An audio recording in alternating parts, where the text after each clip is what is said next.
ಟ್ರಸ್ಟ್ನ ಪ್ರಧಾನ ಕಾರ್ಯದರ್ಶಿ ಚಂಪತ್ ರಾಯ್ ತಲೆದಂಡ ಆಗಿದೆ. ಟ್ರಸ್ಟ್ ಪ್ರಧಾನ ಕಾರ್ಯದರ್ಶಿ ಸ್ಥಾನಕ್ಕೆ ಚಂಪತ್ ರಾಯ್ ರಾಜೀನಾಮೆ ಕೊಟ್ಟಿದ್ದಾರೆ. ಸಿಎಂ ಯೋಗಿ ಆದಿತ್ಯನಾಥ್ ಸೂಚನೆ ಹಿನ್ನೆಲೆ ಚಂಪತ್ ರಾಯ್ ರಾಜೀನಾಮೆ ನೀಡಿದ್ದಾರೆ. ದೇಣಿಗೆ ಅಕ್ರಮದಲ್ಲಿ ಅರೆಸ್ಟ್ ಆಗಿದ್ದ ಚಂಪತ್ ಆಪ್ತ ರಾಮಶಂಕರ್ ಯಾದವ್, ಚಂಪತ್ ರಾಯ್ ಡ್ರೈವರ್ ಆಗಿದ್ದ ರಾಮಶಂಕರ್ ಅಲಿಯಾಸ್ ಟಿನ್ನು ಯಾದವ್ ನನ್ನ ಅರೆಸ್ಟ್ ಮಾಡಲಾಗಿತ್ತು. ರಾಮ ಮಂದಿರ ಟ್ರಸ್ಟ್ನ ಟ್ರಸ್ಟಿ ಅನಿಲ್ ಮಿಶ್ರಾ ಕೂಡ ರಾಜೀನಾಮೆ ಸಲ್ಲಿಸಿದ್ದಾರೆ. ಈ ಪ್ರಕರಣ ಸಂಬಂಧ ಈಗಾಗಲೇ 8 ಮಂದಿಯನ್ನ ಅರೆಸ್ಟ್ ಮಾಡಲಾಗಿದೆ. ಇದೀಗ ರಾಮ ಮಂದಿರ ಟ್ರಸ್ಟ್ನ ಪ್ರಧಾನ ಕಾರ್ಯದರ್ಶಿ ಚಂಪತ್ ರಾಯ್ ತಲೆದಂಡ ಆಗಿದೆ. ರಾಮ ಮಂದಿರ ಟ್ರಸ್ಟ್ಗೆ ಭಕ್ತರಿಂದ ಬಂದಂತಹ ಕಾಣಿಕೆಯಲ್ಲಿ ಅವ್ಯವಹಾರ ನಡೆದಿದೆ ಅನ್ನೋ ಆರೋಪ ಕೇಳಿ ಬಂದಿತ್ತು. ಈ ಪ್ರಕರಣ ಸಂಬಂಧ ಎಸ್ಐಟಿ ತನಿಖೆ ಕೂಡ ನಡೀತಾ ಇತ್ತು. ಬಿಜೆಪಿ ನಾಯಕ ರಜನೀಶ್ ಸಿಂಗ್ ಟ್ರಸ್ಟ್ ಹಣಕಾಸು ದಾಖಲೆ ಕೊಡುವಂತೆ ಸೂಚಿಸಿದ್ರು. ಈ ಸಂಬಂಧ ಪಿಎಂ ಕಚೇರಿ ದಾಖಲೆಗಳನ್ನ ನೀಡುವಂತೆ ಸೂಚನೆಯನ್ನ ನೀಡಿತ್ತು. ಈ ಎಲ್ಲಾ ಗೊಂದಲಗಳ ಬಳಿಕ ಈಗ ಚಂಪತ್ ರಾಯ್ ರಾಜೀನಾಮೆ ನೀಡಿದ್ದಾರೆ. ರಾಮನ ಹುಂಡಿ ಕದ್ದಿದ್ಯಾರು ಹಾಗಾದ್ರೆ? ಎಸ್ಐಟಿ ವರದಿಯಲ್ಲಿ ಏನಿದೆ ಹಾಗಾದ್ರೆ? ಅಯೋಧ್ಯೆಯಲ್ಲಿ ಹಣ ಎಣಿಕೆ ಪ್ರಕ್ರಿಯೆ ಸರಿಯಾಗಿ ನಡೆದಿಲ್ಲ. ಹಣ ಎಣಿಕೆ ನೋಡಿಕೊಳ್ಳುವ ವ್ಯವಸ್ಥೆ ಬಗ್ಗೆಯೇ ಹಲವು ಅನುಮಾನ ವ್ಯಕ್ತವಾಗಿದೆ. ಹಣ ಎಣಿಕೆಗಾಗಿ ಸಿಬ್ಬಂದಿ ನೇಮಕ ವ್ಯವಸ್ಥೆಯನ್ನ ಪರಿಶೀಲನೆ ಮಾಡಬೇಕು. ಟ್ರಸ್ಟ್ ಅಧಿಕಾರಿಗಳು ಮತ್ತು ಸಿಬ್ಬಂದಿ ನಡುವೆ ಒಪ್ಪಂದ ಆಗಿರುತ್ತೆ. ಅಯೋಧ್ಯೆ ಆಂತರಿಕ ಆಡಳಿತದ ಅಧಿಕಾರಿಗಳು ಅವರ ನಡೆ ಬಗ್ಗೆ ಕೂಡ ಪ್ರಶ್ನೆ ಎದ್ದಿದೆ. ಈ ವಿಷಯದಲ್ಲಿ ನಾವು ಯಾರಿಗೂ ಕ್ಲೀನ್ ಚಿಟ್ ಕೊಡೋದಿಲ್ಲ ಅಂತ ವರದಿಯಲ್ಲಿ ಹೇಳಲಾಗಿದೆ. ಕೆಲವು ಉದ್ಯೋಗಿಗಳ ವಿರುದ್ಧ ಪ್ರಕರಣ ದಾಖಲಿಸಲು ಶಿಫಾರಸು ಮಾಡಲಾಗಿದೆ. ಡ್ರೆಸ್ ಕೋಡ್ ಆದೇಶ ಸಿಬ್ಬಂದಿ ಕಟ್ಟುನಿಟ್ಟಾಗಿ ಪಾಲನೆ ಮಾಡಿಲ್ಲ. ದುಡ್ಡಿನ ಕಳ್ಳತನ ಮರೆಮಾಚಲು ಸಿಸಿಟಿವಿಗೆ ಅಡ್ಡಲಾಗಿ ನಿಂತಿರ್ತಾರೆ. ದೇಣಿಗೆ ಪೆಟ್ಟಿಗೆಗಳ ಸಾಗಣೆ ಸಮಯದಲ್ಲಿ ಅಧಿಕಾರಿಗಳು ನಿರ್ಲಕ್ಷ್ಯ ವಹಿಸಿರೋ ಬಗ್ಗೆ ವರದಿಯಲ್ಲಿ ಉಲ್ಲೇಖಿಸಲಾಗಿದೆ. ಸಾಕಷ್ಟು ಗೊಂದಲಗಳಿದೆ, ಸಾಕಷ್ಟು ಅನುಮಾನಗಳು ವ್ಯಕ್ತವಾಗ್ತಾ ಇದೆ. ರಾಮ ಮಂದಿರದ ಟ್ರಸ್ಟ್ಗೆ ಬಂದಿರುವಂತಹ ಭಕ್ತರಿಂದ ಸಂಗ್ರಹವಾಗಿರುವಂತಹ ದೇಣಿಗೆಯಲ್ಲಿ ಅವ್ಯವಹಾರ ನಡೆದಿದೆ ಅನ್ನೋ ಆರೋಪ ಕೇಳಿ ಬಂದಿತ್ತು. ಈ ಪ್ರಕರಣ ಸಂಬಂಧ ಮಹತ್ವದ ಬೆಳವಣಿಗೆಯಾಗಿದೆ. ಟ್ರಸ್ಟ್ನ ಪ್ರಧಾನ ಕಾರ್ಯದರ್ಶಿ ರಾಜೀನಾಮೆ ಕೊಟ್ಟಿದ್ದಾರೆ. ಮತ್ತೊಂದು ಕಡೆ ಈಗಾಗಲೇ 8 ಮಂದಿಯನ್ನ ಅರೆಸ್ಟ್ ಮಾಡಲಾಗಿದೆ.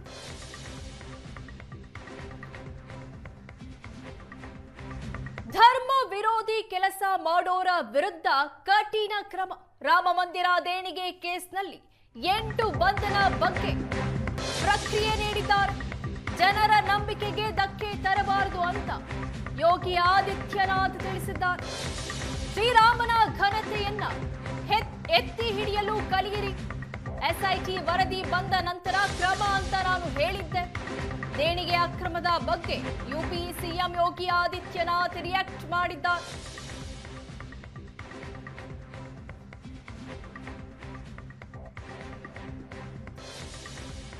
ರಾಮ ಮಂದಿರದಲ್ಲಿ ಭಕ್ತರ ದೇಣಿಗೆ ಅಕ್ರಮ ಆರೋಪ ಸಂಬಂಧ ಎಫ್ಐಆರ್ ದಾಖಲಾಗಿದೆ. ಎಸ್ಐಟಿ ವರದಿ ಆಧರಿಸಿ ಉತ್ತರ ಪ್ರದೇಶ ಪೊಲೀಸರಿಂದ ಕೇಸ್ ದಾಖಲಿಸಲಾಗಿದೆ. ಎಸ್ಐಟಿ ವರದಿ ಬಳಿಕ ಟ್ರಸ್ಟ್ ಸದಸ್ಯ ಸೇರಿ 8 ಮಂದಿ ವಿರುದ್ಧ ಕೇಸ್ ದಾಖಲಾಗಿದೆ. ಅಯೋಧ್ಯೆ ಪೊಲೀಸ್ ಠಾಣೆಯಲ್ಲಿ 8 ಮಂದಿ ವಿರುದ್ಧ ಎಫ್ಐಆರ್ ಆಗಿದೆ. ರಾಮ ಮಂದಿರ ದೇಣಿಗೆ ದುರ್ಬಳಕೆ ಮಾಡಿಕೊಂಡ 8 ಮಂದಿಯನ್ನ ಅರೆಸ್ಟ್ ಕೂಡ ಮಾಡಲಾಗಿದೆ. ಅನುಕಲ್ಪ ಮಿಶ್ರಾ, ಲವಕುಶ್ ಮಿಶ್ರಾ, ಅವಿನಾಶ್ ಶುಕ್ಲಾ ಸೇರಿ 8 ಮಂದಿಯನ್ನ ಈಗಾಗಲೇ ಅರೆಸ್ಟ್ ಮಾಡಲಾಗಿದೆ. ರಾಮ ಮಂದಿರ ಟ್ರಸ್ಟ್ಗೆ ಸಂಬಂಧಪಟ್ಟಂತೆ ಭಕ್ತರಿಂದ ಬಂದಿರುವಂತಹ ದೇಣಿಗೆಯಲ್ಲಿ ಅಕ್ರಮ ನಡೆದಿದೆ ಅನ್ನೋ ಆರೋಪ ಸಂಬಂಧ ಈಗಾಗಲೇ 8 ಮಂದಿ ವಿರುದ್ಧ ಎಫ್ಐಆರ್ ಆಗಿದೆ. 8 ಮಂದಿಯನ್ನ ಅರೆಸ್ಟ್ ಮಾಡಲಾಗಿದೆ. ಟ್ರಸ್ಟ್ ರಚನೆಯಾದಾಗಿನಿಂದ ಈವರೆಗೆ ಆದಾಯದಲ್ಲಿ ನಡೆದಿರುವಂತಹ ಅವ್ಯವಹಾರ ಸಂಬಂಧ ನಡೀತಾ ಇರುವಂತಹ ಪ್ರಕರಣ ಇದು.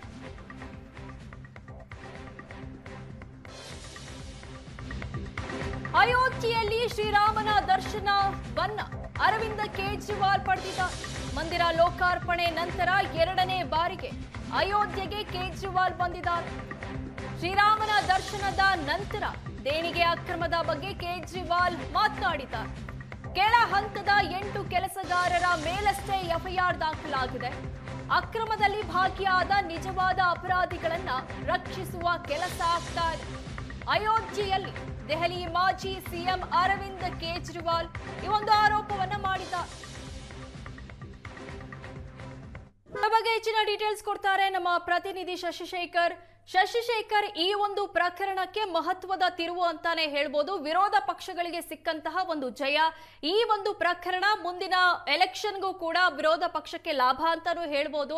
ಸದ್ಯ ಪ್ರಧಾನ ಕಾರ್ಯದರ್ಶಿ ರಾಜೀನಾಮೆ ಕೊಟ್ಟಿದ್ದಾರೆ. ಬಟ್ ಅರವಿಂದ್ ಕೇಜ್ರಿವಾಲ್ ಕೆಳ ಹಂತದ ಕೆಲಸಗಾರರ ಮೇಲಷ್ಟೇ ಕ್ರಮ ಆಗಿದೆ ಅನ್ನೋ ಮೂಲಕ ಇನ್ನೂ ಕಾಣದ ಕೈಗಳು ಇದೆ ಅನ್ನೋ ಒಂದು ಸುಳಿವನ್ನ ಕೊಟ್ಟಿದ್ದಾರೆ. ಅಯೋಧ್ಯೆ ಅಂದರೆ ಕೋಟ್ಯಾಂತರ ಭಾರತೀಯರ ಶ್ರದ್ಧಾ ಕೇಂದ್ರ. ಅಯೋಧ್ಯೆಯಲ್ಲಿ ರಾಮನ ಮಂದಿರ ಆಗಬೇಕು ಅಂತ ಇಡೀ ದೇಶಾದ್ಯಂತ 3,000ದಿಂದ 4,000 ಕೋಟಿಯಷ್ಟು ಹಣವನ್ನು ದೇಣಿಗೆ ಕೊಟ್ಟಿದ್ದಾರೆ. 2019ರಲ್ಲಿ ತೀರ್ಪು ಬಂತು. 2020ರಲ್ಲಿ ರಾಮ ಮಂದಿರದ ಟ್ರಸ್ಟ್ ರೂಪಿತ ಆಯಿತು. 2020ರಲ್ಲೇ ಅಯೋಧ್ಯೆಯ ಟ್ರಸ್ಟ್ನಲ್ಲಿ ಅಕ್ರಮದ ವಾಸನೆಗಳು ಆಗ್ತಾ ಇದೆ ಅನ್ನುವಂತಹ ವರದಿಗಳು ಬಂದವು. ಅಕ್ರಮ ನಡೀತಾ ಇದೆ ಅಂತ. ಆರಂಭದಲ್ಲಿ 2 ಕೋಟಿಗೆ ಖರೀದಿ ಮಾಡಿದಂತಹ ಒಂದು ಭೂಮಿಯನ್ನು ಟ್ರಸ್ಟ್ನಿಂದ 18 ಕೋಟಿಗೆ ಖರೀದಿ ಮಾಡಿ ರಾಮ ಜನ್ಮಭೂಮಿ ಟ್ರಸ್ಟ್ಗೆ ಮಾಡಿಕೊಳ್ಳಲಾಗಿತ್ತು. ಅದು ಮೊದಲನೇ ಬಾರಿ ಅಯೋಧ್ಯೆಯಲ್ಲಿ ರಾಮ ಮಂದಿರ ಟ್ರಸ್ಟ್ನಲ್ಲಿ ಅಕ್ರಮ ಆಗಿದೆ ಅನ್ನುವಂತಹ ವರದಿಗಳು ಬಂದಾಗ ಕಠಿಣ ಕ್ರಮವನ್ನು ತೆಗೆದುಕೊಳ್ಳಲಿಲ್ಲ ಆ ವಿಷಯದಲ್ಲಿ. ಆಗಲೂ ಕೂಡ ಇದೇ ರೀತಿಯ ಒತ್ತಾಯಗಳು ಕೇಳಿ ಬಂದಿದ್ವು. ಆದರೆ ಅಕ್ರಮ ನಡೆದಿಲ್ಲ ಅನ್ನುವಂತಹ ಸ್ಪಷ್ಟನೆಯನ್ನು ಕೊಟ್ಟು ಸುಮ್ಮನೆ ಆದರು. ಈಗ ಕೇಳಿ ಬಂದದ್ದು ಗಂಭೀರವಾದಂತಹ ಆರೋಪಗಳು. ಆದರೂ ಕೂಡ ಸಂತೋಷ್ ದುಬೆ ಅನ್ನುವಂತಹ ಒಬ್ಬ ವ್ಯಕ್ತಿ ಮೊದಲಿಗೆ ದೂರು ಕೊಡ್ತಾರೆ. ಆ ದೂರನ್ನು ಗಂಭೀರವಾಗಿ ಪರಿಗಣಿಸೋದಿಲ್ಲ. ಆಗ ಆ ವ್ಯಕ್ತಿ ಸಂತೋಷ್ ದುಬೆ ಅಯೋಧ್ಯೆಯ ರಾಮ ಮಂದಿರ ಹೋರಾಟದಲ್ಲಿ ಭಾಗಿಯಾಗಿದ್ದಂತಹ ವ್ಯಕ್ತಿ ಮಂದಿರ ನಿರ್ಮಾಣದ ನಂತರ ಅಲ್ಲಿ ಅಕ್ರಮ ನಡೀತಾ ಇದೆ ಅಂತ ದೂರನ್ನು ಕೊಡ್ತಾರೆ. ಆ ದೂರನ್ನು ಸ್ವೀಕಾರ ಮಾಡೋದಿಲ್ಲ. ನೀವು ಕಂಪ್ಲೇಂಟ್ ರಿಜಿಸ್ಟರ್ ಮಾಡ್ಕೊಳ್ಳಿಲ್ಲ ಅಂದರೆ ನಾನು ಕೋರ್ಟ್ಗೆ ಹೋಗ್ತೀನಿ ಅನ್ನುವಂತಹ ಗಂಭೀರವಾದಂತಹ ಹೆಜ್ಜೆಯನ್ನು ಮುಂದಿಡೋದಕ್ಕೆ ಸಿದ್ಧ ಆಗ್ತಾರೆ. ಅದಾದ ನಂತರ ಉತ್ತರ ಪ್ರದೇಶದಲ್ಲಿ ಸಮಾಜವಾದಿ ಪಕ್ಷದ ನಾಯಕರು ಅಯೋಧ್ಯೆಯ ರಾಮನ ಮಂದಿರದಲ್ಲಿ 200 ಕೋಟಿಯಷ್ಟು ಅಕ್ರಮ ಆಗಿದೆ ಅಂತ ಪೊಲಿಟಿಕಲ್ ಆದಂತಹ ಆರೋಪವನ್ನು ಮಾಡೋದಕ್ಕೆ ಸಜ್ಜಾಗ್ತಾರೆ. ಆಗ ಜೂನ್ 13ನೇ ತಾರೀಕು ಯೋಗಿ ಆದಿತ್ಯನಾಥ್ ಸರ್ಕಾರ SITಯನ್ನು ನೇಮಕ ಮಾಡಿದರು. ಆರಂಭದಲ್ಲಿ ಯಾರು 15ರಿಂದ 20 ಸಾವಿರ ರೂಪಾಯಿ ಸಂಬಳಕ್ಕೆ ಕೆಲಸ ಮಾಡ್ತಾರೆ ಅವರಲ್ಲೊಬ್ಬ 1.5 ಕೋಟಿ ರೂಪಾಯಿ ಕೊಟ್ಟು ಜಮೀನನ್ನು ಖರೀದಿ ಮಾಡಿದ್ದ.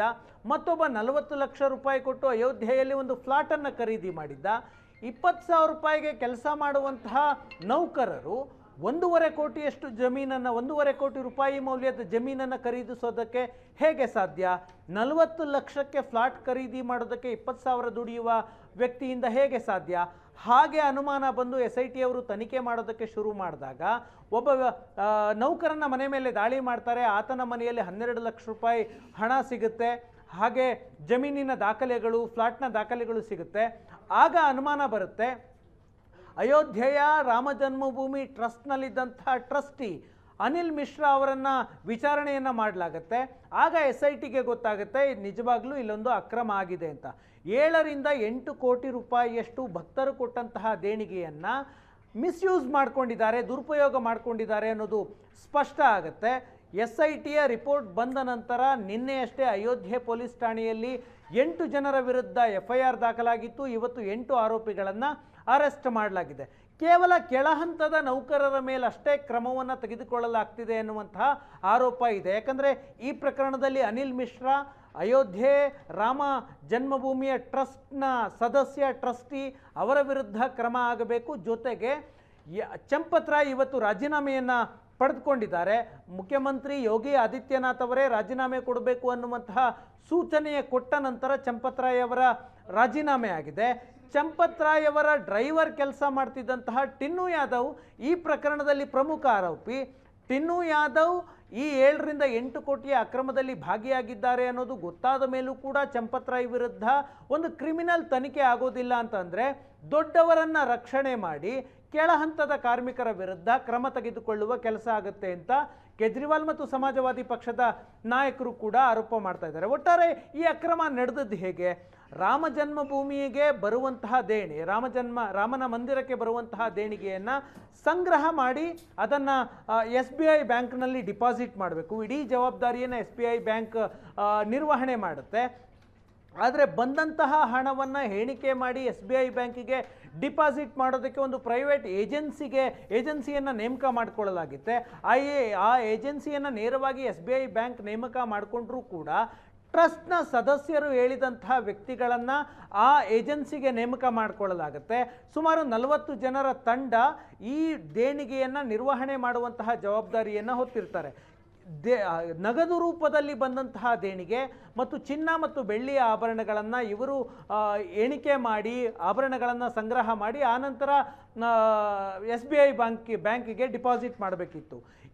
ಈ ಎಣಿಕೆ ಕಾರ್ಯದಲ್ಲೇ ದುರ್ಬಳಕೆ ಆಗಿ ಹಣವನ್ನು ಅಲ್ಲಿ ಕೆಲಸ ಮಾಡ್ತಿದ್ದಂತಹ ಸದಸ್ಯರುಗಳು ಆ ಹಣವನ್ನು ಲಪಟಾಯಿಸಿಕೊಂಡು ವೈಯಕ್ತಿಕವಾದಂತಹ ಲಾಭಗಳನ್ನು ಮಾಡ್ಕೊಂಡಿದ್ದಾರೆ ಅಂತ. ಅವರು ಸೈಟ್ಗಳು, ಜಮೀನುಗಳು, ಅವರ ಅಪಾರ್ಟ್ಮೆಂಟ್ಗಳನ್ನು ತೆಗೆದುಕೊಂಡ ನಂತರ ಇಲ್ಲೊಂದು ಅಕ್ರಮ ಆಗಿದೆ ಅಂತ ದೂರನ್ನು ಕೊಡಲಾಗಿತ್ತು. ಈಗ 8 ಜನರನ್ನು ಅರೆಸ್ಟ್ ಮಾಡಲಾಗಿದೆ. ಈ 8 ಜನರ ಹಿಂದೆ ಇದ್ದವರು ಯಾರು, ಅವರಿಗೆ ಬೆಂಬಲವನ್ನು ಕೊಟ್ಟವರು ಯಾರು ಅಂತ. ಯಾಕಂದರೆ ಒಬ್ಬ ವ್ಯಕ್ತಿ ಕೊಟ್ಟಂತಹ 10 ರೂಪಾಯಿ ದೇಣಿಗೆ ಕೂಡ ರಾಮನಿಗೆ ಅಂತ ಕೊಡಲಾಗುತ್ತೆ.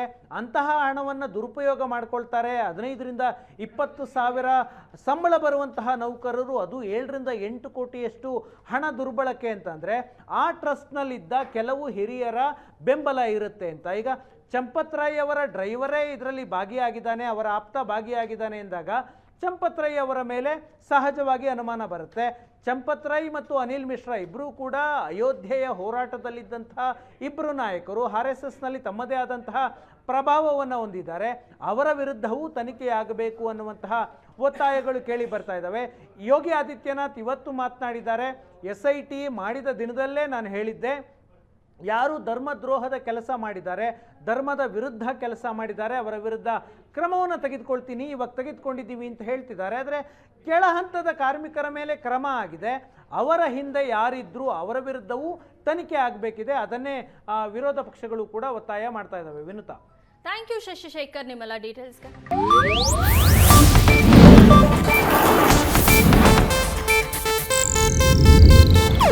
ಇದು ಏಷ್ಯಾನೆಟ್ ನ್ಯೂಸ್ ನೆಟ್ವರ್ಕ್ ಪ್ರಸ್ತುತಿ.